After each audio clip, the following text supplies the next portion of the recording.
It's very important that we have an omnichannel strategy, but at the same time, people should be cautious about going too broad too fast. You want to maximize the channels that you're on before moving.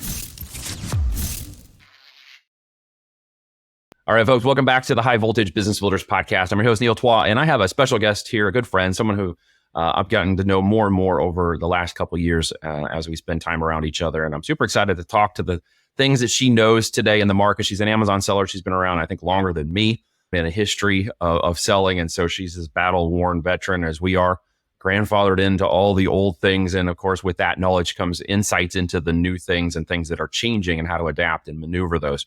And there's definitely a lot of changes at Amazon. So we're going to talk about that today with her, and then talk about what she's got going on in the world of Amazon and upcoming trips and events and other goodies that we're going to discuss on the call today. And hopefully you will get some good insight and maybe a golden nugget out of this today from her that I think she definitely will bring for the value. Amy, thanks for joining me today on the call. Thank you for having me. It's great to be here. Awesome. All right. So let's dig into changes. What do you see as changes, opportunities, challenges for Amazon sellers, or even people considering getting new? What are you seeing in terms of changes with Amazon they should know about right now?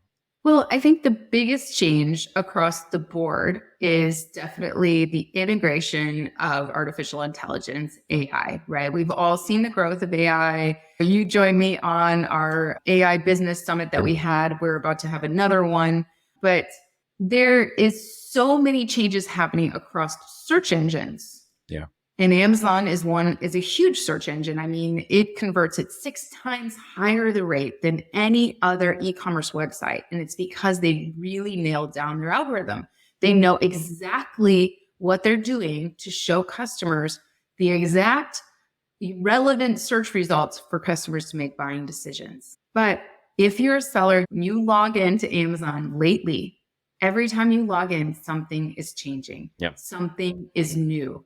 And AI is definitely at the forefront of all of that. And it's because the search engine is going to change. The way people search for things and the way they find things is going to change.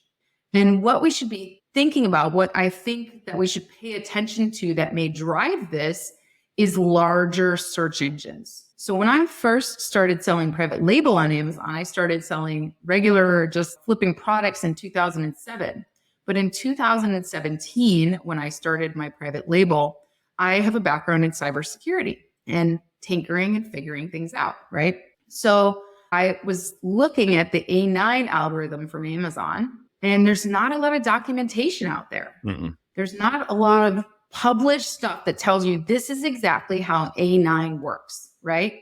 But Google has tons of published stuff on their algorithm to tell you exactly how to rank on Google. And so what I started doing back then is I started reverse engineering Google's algorithm and testing that on Amazon and seeing, okay, Google says that if we stuff too many keywords, they will de-rank our blog post or our page.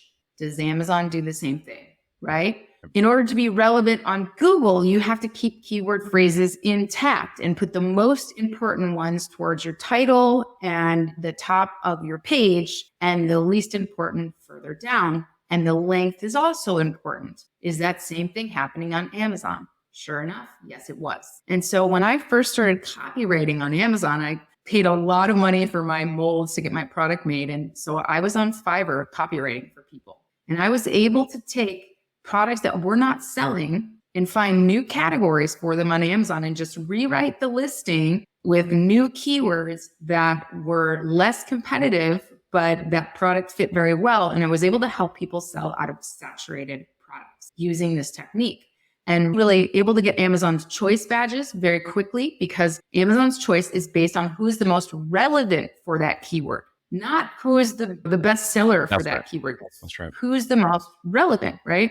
So now, as fast forward to AI, I know I'm long-winded, but I promise I'm getting somewhere here, right? Oh, it's fun. Keep going. Fast forward to what's going on with AI, and we're all paying attention to Google. And I don't know if you've seen what Google Labs is doing now.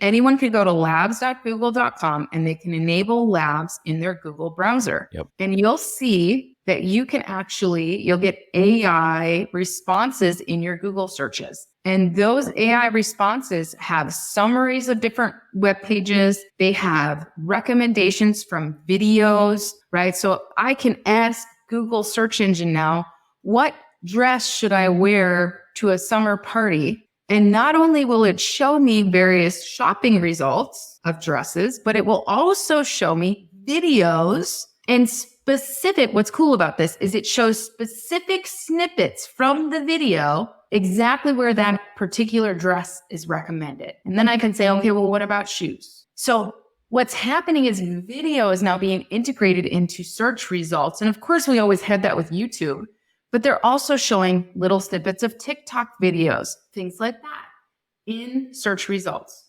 So all of search is changing.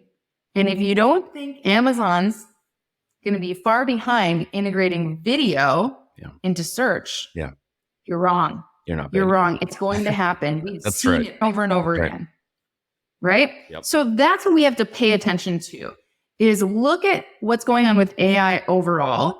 And when we look at the bigger search engines as our example, we can kind of follow that up and go, okay, what does this mean for my brand in the long run? So moving forward, we really have to think about what is Amazon doing? They just made a deal with Meta where you're going to be able to buy it on Amazon right inside of Meta and Instagram. That's huge. And I think that might have been in response to what TikTok Shop is doing.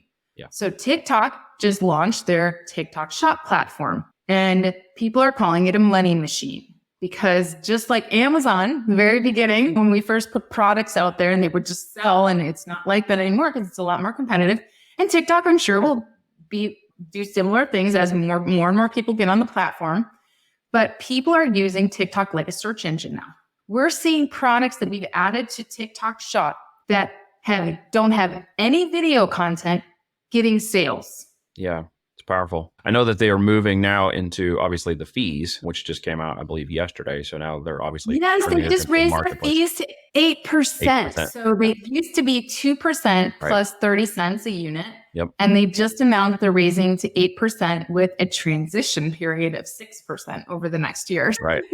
Well, we all knew it was coming at some point. They weren't their goal was to buy market share. And of course, they've got to make that more profitable. That no one's should be surprised by that in terms of it. But I love being able to geek out with you on this because not everybody understands with your background in cybersecurity, what we know about the way the engine works. And we've talked about this before with my background at IBM and the latent semantic search engines and knowledge management engines. I had the same epiphany in 2012 about the way the engine was working. As you mentioned, there was no documentation. They weren't really telling us anything. In fact, any of the documentation that they did have publicly that we were able to consume around 2016 or 17 was taken off the internet. You couldn't access it anymore. When they were talking about each group of people and each set of engineers that works in certain areas of categories and nodes within Amazon and how many different algorithms are working around each of those nodes. And it was like, wow, man, you could geek out on that stuff. But yeah, the changes have grown, the data sets have grown, the learning curve for the engines have grown. You see the virility of things like TikTok and stuff, both positive and negative for products in life and culture. There's a positive and negative impact to that one. But yeah, selling on the shop,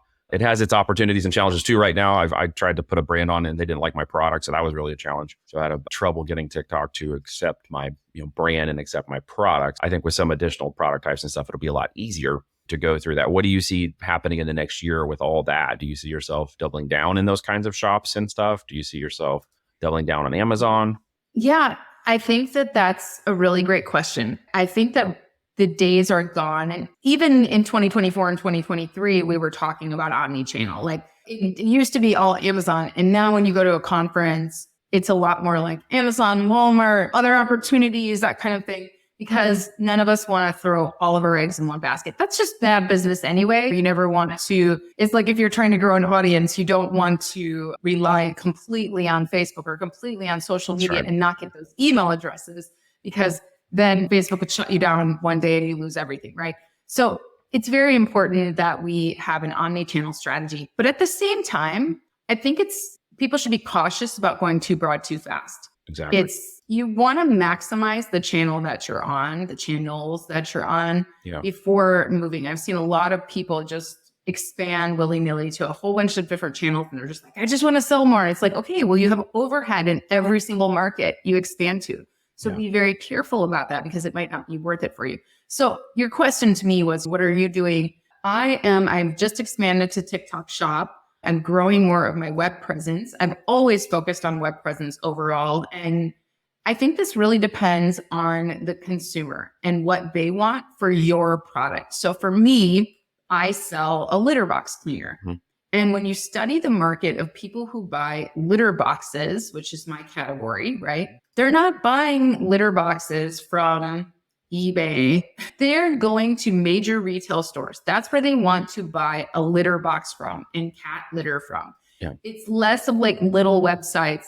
You have to be careful about spending too much money on growing a website if your customer really wants to just see your brand presence on a website, but they want to buy from a place like Amazon, for example. So it's important to understand consumer behavior around your product before deciding to expand and before deciding to dump too much money into growing your own website. I have had a lot of people book calls with me and be like, I want to talk about growing off of Amazon because I wrote a book about growing off of Amazon and growing your marketing organically off of Amazon. Mm-hmm. And so I have a lot of people book calls with me for that. And their products that they're selling, they're a lot of times these kind of commodity type products that anybody can make, anybody can do. And it's like, I want to grow my Shopify. Okay, but why would someone want to buy that product from your Shopify? And same thing with TikTok Shop, for example. Yeah. If you're going to jump on the TikTok Shop wagon and you're like, oh man, I see all these people crushing it on TikTok Shop. Well, look at TikTok and see what kind of products are making it. What kind of products are doing well? You want a product that's demonstratable, that people can talk about, that people can create content on. Because let me tell you, I'm not selling anything myself on TikTok. I have like no following. I posted a couple of videos on there, but my shop is not moving on my own. It's the power of the affiliate, the creator network on TikTok that's moving my products, that's making me sales. I'm sending samples to creators. They're making videos.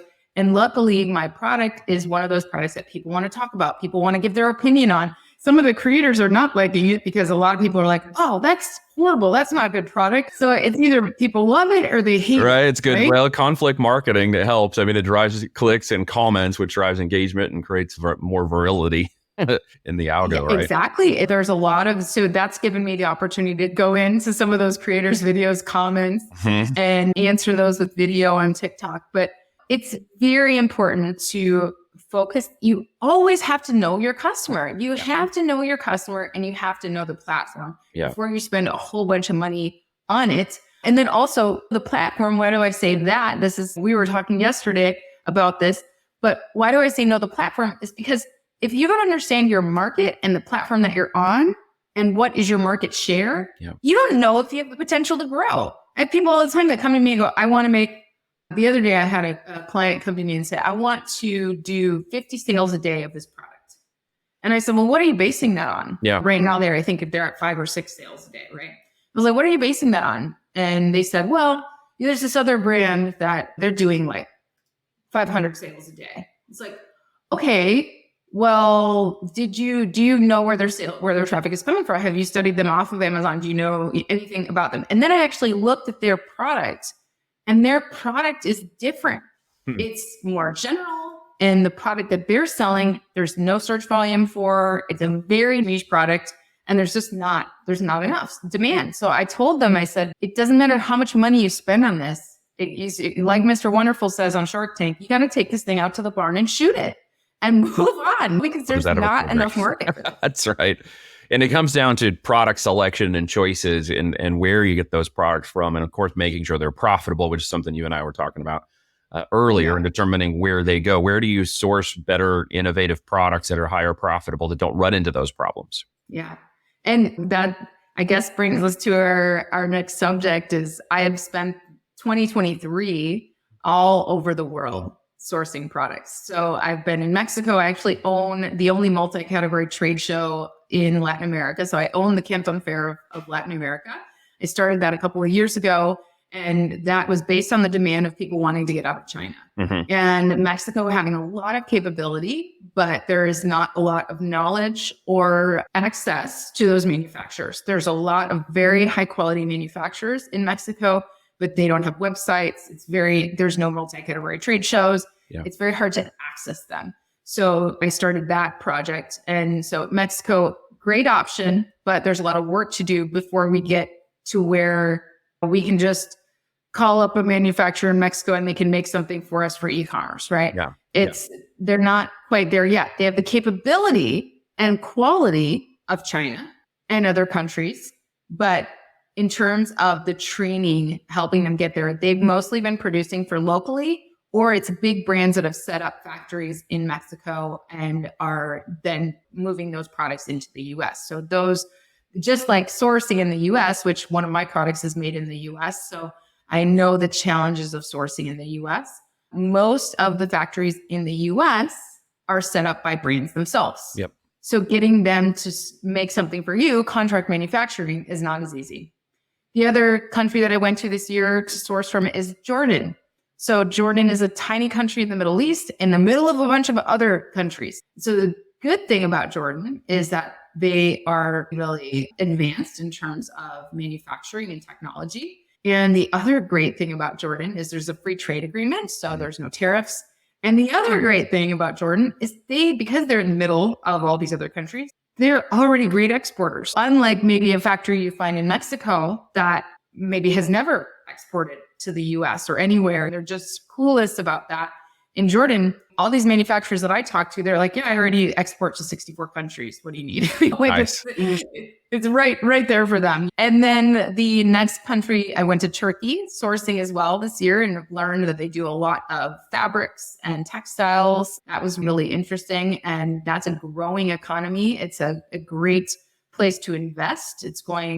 Some refer to it as the new global south in terms of the growth in the world, the global economy. So that whole region there in the Middle East is a great place to really start paying attention to.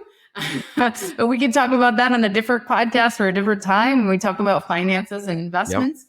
But then we have China, of course, which is so interesting. I also went to India this year. India was really cool. There's a lot of innovation in India. Mm-hmm. There's a lot of innovation. There's a lot of really great things. I would highly recommend everybody goes to India and goes to a trade show there. What I didn't find in India was a lot of manufacturers that were ready to export those innovative products, right? Mm-hmm. So if you're just sourcing something normal like bags or the normal things that you can find in India, like I found floor mats, I found bags, I found home decor, like those kinds of things. If that manufacturer is already making that, it's really easy to export, and India is a great place for that. But what I did find was that prices were a little bit higher, and that for those innovative products, most of those innovative products were being made by brand new brands. We're just getting started. We're not ready yet to make it for somebody else or export.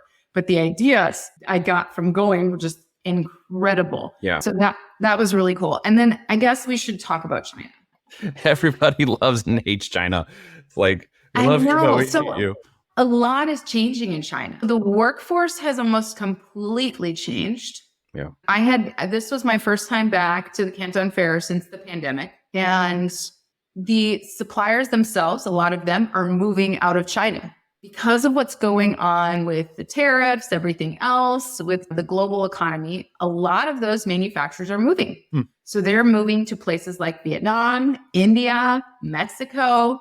And so you're going to find Chinese manufacturers around the world. Yeah. Because China is now moving out of China because they are like, okay, if you're going to impose these restrictions on me, well, I'm a manufacturer. This is what I do. So I'm just going to go open up factories in other places in the globe, right? Yeah. And so you're going to see that. You're also going to see this is a great time to make deals in China because they're really trying to hold on to business because they are seeing a lot of people move to other countries. So yeah, there's still a lot of innovation in China, still a lot to do, but we've seen on Amazon specifically the growth of sellers. Now we have more Chinese sellers than we have other types of sellers on Amazon US. And we have the growth of huge Chinese marketplaces to the US, like TikTok, like Temu, like Shein. And those types of products that are being sold on those platforms are types of products that everyone should pay attention to, because Americans like shopping those platforms for those types of products, myself included. But does that mean Americans should be selling those types of products? Right. So we need to pay attention to the way that we source products, the way that we choose products, the way that we innovate on products. It needs to change. And when we're innovating, we need to protect our innovations, because if somebody else who already manufactures that product and also has e-commerce experience and can just sell against you, can very easily make that same differentiation and copy you, and you have no protection, then you're wasting your time. Yeah, absolutely. So much great information. And a lot of things that people don't know about you were written into a chapter in our book that's coming out, that I'm excited to announce as we go forward. Tell us about that a little bit. Yeah, I was so excited to be part of your book. This book really, at first, I was telling Wheel, you guys, before we hit the recording button here, I was telling, this book with all these authors, I've seen people do that before. And when I read the manuscript, I was expecting this to be kind of a crappy book. Is this one of those marketing ploys? Yeah, right. Yeah. And you guys, I have to tell you, it's really not. It's a really well put together book. One of my favorite conferences that I go to by Tony Robbins is called Business Mastery. And this is just an overall business conference where you go and you focus on A, from Tony's side, your mindset and stuff like that. But also B, he exposes you to all these different experts. Like we met the founder of Chick-fil-A, which look at their customer service. They have a higher average order value than any other restaurant. Yep. And they're closed on Sundays. Right. It's just they've basically given McDonald's a run for their money. And it's all around the way that they built their customer service and the way they built their experience. So there's a lot to learn. And here we got to meet the founder of that company. So what was so exciting for me to go to something like Business Mastery from Tony Robbins versus some of the other things that he does, like Date with Destiny, which is really good, but it's mostly Tony stuff, right? Is that I got to be exposed to all these different experts in a way that's really well put together and themed for each day. And that's what I felt like when I was reading the manuscript of this book. Of course, I am included, but I was way more excited about all of the other experts that I got to read from. And some of them I know, and some of them I don't know, and was excited to learn from. But even the ones that I know, I learned things in this book that I didn't know that they knew, because it's so well put together around this theme of building a business. And I'm so excited to be part of it. And I know you guys are going to get so much value out of checking this book out. It's going to be awesome. Yeah, I'm super excited about that. And I really am honored that you participated in it and shared the knowledge and wisdom you did. And for that, anybody who's going to grab a copy off of the link below, there's a couple of goodies Amy's going to give away. For those of you who are grabbing it, we're doing it right now at kind of a pre-launch, really deep discount at the time this comes out. So you're going to want to grab a copy of that before the price goes up on Amazon, and tell them what they're going to get if they buy through this link here with you. Yeah. So you guys, I'm doing my next trip to China is coming up in April, and I don't care where you source from. If you come on any of my sourcing trips to Mexico, to China, wherever, it is going to change your business forever, because you're going to learn how to talk with manufacturers. You're going to learn how things are made. You're going to learn what's available. It is one of the most incredible experiences you can have in your business. And my trip is already super affordable, but I'm giving away $1,500 off my trip in April as part of this giveaway for the book. And the other thing I'm giving away is a free strategy session with me. So that's kind of exciting. Would love to sit down with you and talk to you about your business and how you can improve it. And yeah, so those are my things. And then something that's available to everyone all the time from me is a free listing review. So you guys can always head over to my website, amazingathome.com. And underneath the services menu, you can click free listing review, and I'll take a look at your listing. If your PPC isn't working, if something's off, right, I'm happy to take a look, and I'll send you a video, confidential video of me going through your listing and giving you some tips. No strings attached is something I love to do. So that's a gift for everyone. And of course, get it along with this book because it's really incredible. Thank you so much for that. And the book is called Almost Automated Income with FBA. Go check out Amy's chapter. Check out the bonus and goodies below. Hopefully you gained something from today. I certainly did, just listening to the different trips that you went on. And of course, a reminder of the knowledge you have of the system itself and the history and experience you have is always of great, tremendous value to me to just sit there and listen to you speak. And I'm so honored that you came on today and share this good stuff with us. Thank you for having me, Neil.